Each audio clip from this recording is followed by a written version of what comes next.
நிறைய பால் கொடுக்கணும். இல்லன்னா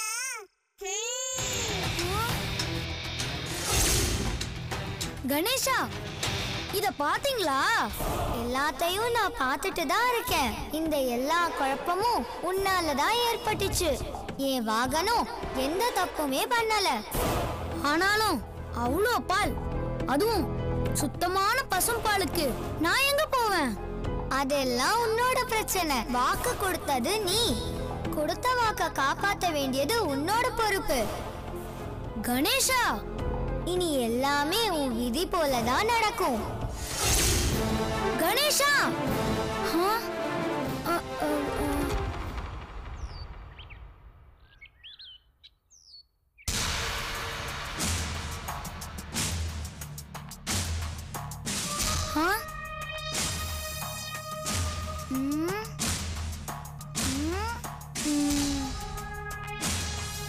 காணமே.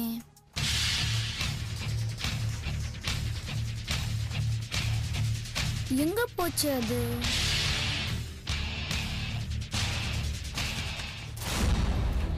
அந்த எலி எங்க போச்சு?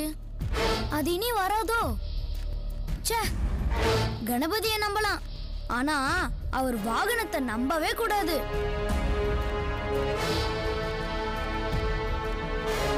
இங்கேயும் காணமே.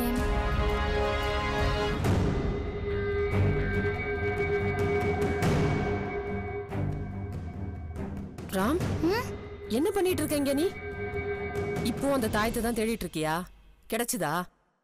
அது கிடைக்காதுன்னு நான் சொன்னேனே ஆண்டி. அப்புறம் என்னடா நீங்க தேடிட்டு இருக்க?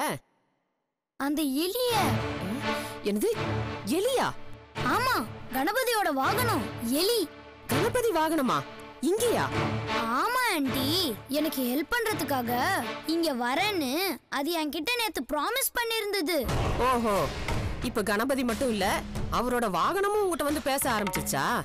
ஆமா ஆண்டி, இன்னைக்கு வரேன்னு சொல்லி இருந்தது, ஆனா இது வரைக்கும் வரல. அதெல்லாம் இருக்கட்டும்.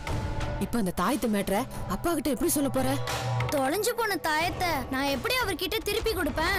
நீ இப்படி விளையாட்டுத்தனமா நடந்தா அவர்கிட்ட இருந்து உன்னை யாரா காப்பாத்துவாங்க? கடவுள், பிள்ளையாரு.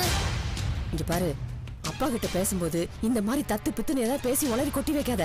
அப்புறம் ஒரு கோவம் வந்ததுன்னா உன் தோலை உரிச்சிடுவாரு. அப்பா, அப்பா எழுந்துட்டாரா? ஐயோ அப்பா! ஆண்டி, நான் இனி என்ன செய்வேன்?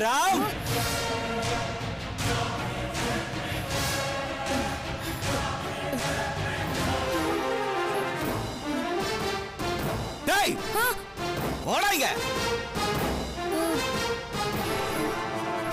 வந்தனா தொலைஞ்சிடா நீ. ஓடாங்க. டேய் ராம், என்னாக போகுதுன்னே தெரியலையே. பால பால பால பால கணபதி.